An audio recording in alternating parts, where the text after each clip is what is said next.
رب کائنات نے مجھے اور آپ کو بے شمار نعمتوں سے نوازا ہے، جن نعمتوں کا میں اور آپ اگر شکریہ ادا کرنا چاہیں، میری اور آپ کی سانسیں ختم ہو سکتی ہے، یہ سانسوں کی ڈور کٹ تو سکتی ہے، لیکن اللہ کی اگر کسی ایک نعمت کا ہم شکریہ ادا کرنا چاہیں تو نہیں کر سکتے۔ ہم دور کیا جائیں اگر اپنے ہی بدن پر غور کریں گے کہ اللہ تبارک و تعالیٰ نے اس قدر نعمتیں دی۔ آنکھ ایک ایسی نعمت اللہ تبارک و تعالیٰ نے دی جس آنکھ کی قیمت اس شخص سے معلوم کریں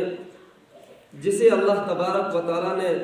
آنکھوں کی روشنی نہیں دی ہے۔ کان کی قدر، کان کی یہ جو سننے کی جو طاقت اللہ نے رکھی ہے، یہ اس شخص سے پوچھئے جسے اللہ تبارک و تعالیٰ نے سماعت کی یعنی سننے کی طاقت چھین لی ہے، اور ہاتھ کی قدر اور قیمت اس شخص سے پوچھئے جسے اللہ تبارک و تعالیٰ نے کسی وجہ سے یہ نعمت چھین لی ہے، یا تو اسے ایک ہی ہاتھ ہے یا دو میں یا دونوں نہیں ہیں۔ وہ کھاتا کیسے ہوگا، وہ ضروریات زندگی کے کام کیسے اپناتا ہوگا، کیسے ان کو پورا کرتا ہوگا۔ اور جب اسے بہت سی ویڈیو سوشل میڈیا کا دور ہے، دیکھتے رہتے ہیں کہ کسی نے، میں چند ہی دن پہلے ایک ویڈیو دیکھ رہا تھا کہ ایک شخص پاؤں سے کھا رہا ہے۔ اللہ ہم سب کی حفاظت کرے۔ اللہ نے نعمت چھین لی، مجھے اور آپ کو صحیح سالم ہاتھ ہے، ہم اس کا محاسبہ نہیں کر سکتے ہیں کہ یہ کتنی بڑی نعمت ہے۔ اس میں اللہ نے کس طرح یہ پکڑنے کی طاقت، یہ اوپر اور نیچے کرنے کی طاقت کیسے اللہ تبارک و تعالیٰ نے اس میں رکھی ہے۔ لیکن واللہ مجھے رونا آ گیا جب میں نے وہ ویڈیو دیکھی کہ وہ شخص روٹی سامنے رکھی ہوئی ہے، دونوں ہاتھ یہاں سے کٹے ہوئے ہیں، اور پھر اپنے پاؤں سے وہ، اللہ ہم سب کی حفاظت کرے، وہ کیسے اٹھا رہا ہے اس لقمے کو، اور اپنے پاؤں سے لقمہ اٹھاتا اور منہ میں ڈالتا ہے۔ لہذا مجھے اور آپ کو اللہ نے اتنی نعمتیں دی، ہم پھر بھی اللہ کے ناشکرے ہیں، ہم پھر بھی کہتے ہیں ہمیں اللہ نے کچھ نہیں دیا ہے، ہم پھر بھی اللہ کی نافرمانیوں میں دن گزار رہے ہیں، راتیں گزار رہے ہیں، اللہ کی نافرمانیوں نے صبح سے اور شام تک نافرمانیوں میں اپنے دن بسر کر رہے ہیں، نافرمانیوں میں راتیں گزار رہے ہیں، اور اللہ سے یہ شکوہ کر رہے ہیں اللہ نے مجھے کچھ نہیں دیا ہے۔ اگر مجھ سے اور آپ سے صرف ایک ہاتھ کی نعمت جو اللہ نے ہاتھ دیا ہے، اس کا یہ تقاضا اللہ کر لے، یہ میرے سامنے مجھ سے یہ سوال قیامت کے دن کرے، بتا میں نے تجھے یہ ہاتھ دیا تھا، اس کا تو نے کیا استعمال کیا؟ اگر اسی ایک نعمت پر اللہ نے کل قیامت کے دن پکڑ لیا تو پھر ہم کیا جواب دیں گے؟ اور اسی طریقے سے ہمارے اندر، پیٹ کے اندر ہاضمے کا نظام، ہمارے اندر دل ہے، ہمارے سر میں دماغ رکھا ہے، دل رکھا، اور دیگر جتنی چیزیں اللہ تبارک و تعالیٰ نے، یہ نعمتیں اللہ نے دی ہیں، اگر ان کا ایک ایک نعمت کا الگ الگ سے حساب اللہ تبارک و تعالیٰ مجھ سے اور آپ سے لینا چاہیں گے، بتاؤ ہم کیا حساب دیں گے اللہ کو؟ لہذا میرے ایمانی بھائیوں، ہمیں ہر وقت چاہیے کہ ہم نماز کے بعد صلاۃ التوبہ، صلاۃ الشکر، دو رکعت پڑھے اور اللہ سے دعا مانگے کہ یا اللہ تو نے اتنی نعمتوں سے مجھے اور آپ کو نوازا۔ ہمیں ان نعمتوں پر غور کرنا ہے کہ اللہ نے اتنی نعمتیں مجھے اور آپ کو دی، اور اس کے علاوہ لاکھوں کروڑوں نعمتیں اللہ نے ایسی دی ہیں جن کو ہم نعمت سمجھتے ہی نہیں ہیں۔ اور کل قیامت کے دن مجھ سے اور آپ سے ان تمام چیزوں کے بارے میں سوال ہوگا،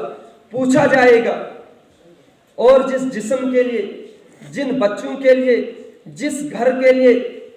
جن چیزوں کے لیے میں اور آپ جفا کشی کرتے ہیں، میں اور آپ محنت اور مزدوریاں کرتے ہیں، جھوٹ بولتے ہیں، دھوکہ دیتے ہیں، دھوکہ دڑی کرتے ہیں، نہ جانے کیا کیا کرتے ہیں، اور کل قیامت کے دن وہی چیزیں، وہی بدن، وہی بچے، وہی ہمارے گھر کے افراد ہمارے مخالف ہو جائیں گے،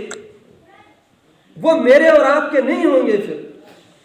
یہ بدن جس کو آرام دینے کے لیے میں نرم نرم بستر پر سوتا ہوں، میں تمام چیزوں کو قربان کرتا ہوں، لیکن مجھے آرام ملنا چاہیے، میں اللہ کی نافرمانی کرتا ہوں، کس کے لیے؟ کہ میں صبح دیر تک سوؤں گا، میرے بدن کو آرام ہوگا،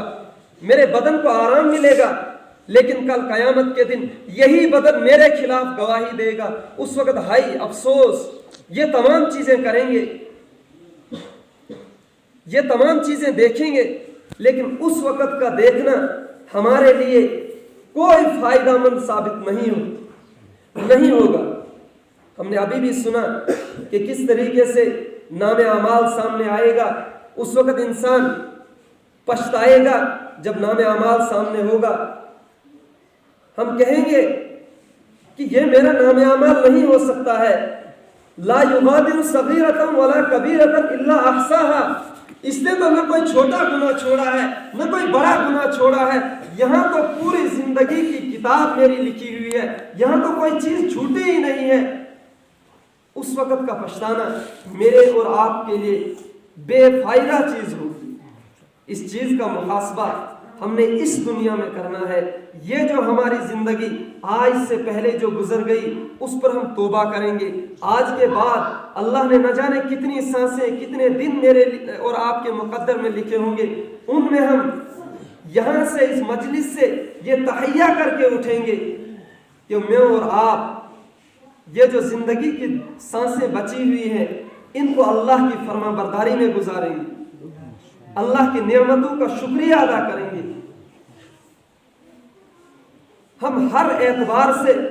اللہ کی مان کر زندگی گزاریں گے۔ ہم نے اللہ اور اللہ کے رسول صلی اللہ علیہ وسلم کی شریعت کے مطابق زندگی گزارنی ہے۔ رسول اکرم صلی اللہ علیہ وسلم کے سامنے ایک صحابی آئے اور عرض کیا، یا رسول اللہ صلی اللہ علیہ وسلم، مجھے کوئی ایسا عمل بتا دیجئے جس سے میں سب سے بڑا متقی اور سب سے بڑا پرہیزگار بن جاؤں۔ تو آپ صلی اللہ علیہ وسلم نے کوئی 2-4 گھنٹے تقریر نہیں فرمائی، کوئی بڑے بڑے دعوے نہیں بتائے کہ آپ اس طرح کرو، پورے سال روزے رکھنے ہیں، پوری عمر روزے رکھنے، نہیں، بالکل آپ صلی اللہ علیہ وسلم کا کلام مبارک جامع ہوتا تھا، مختصر ہوتا تھا مگر جامع ہوتا تھا، اور فرمایا اتق المحارم تکن اعبد الناس۔ اور وہ کلام، وہ حدیث مبارک صرف اس صحابی کے لیے نہیں تھی،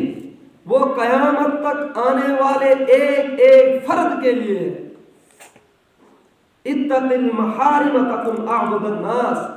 اور صحابی رسول صلی اللہ علیہ وسلم وہ تو حریص تھے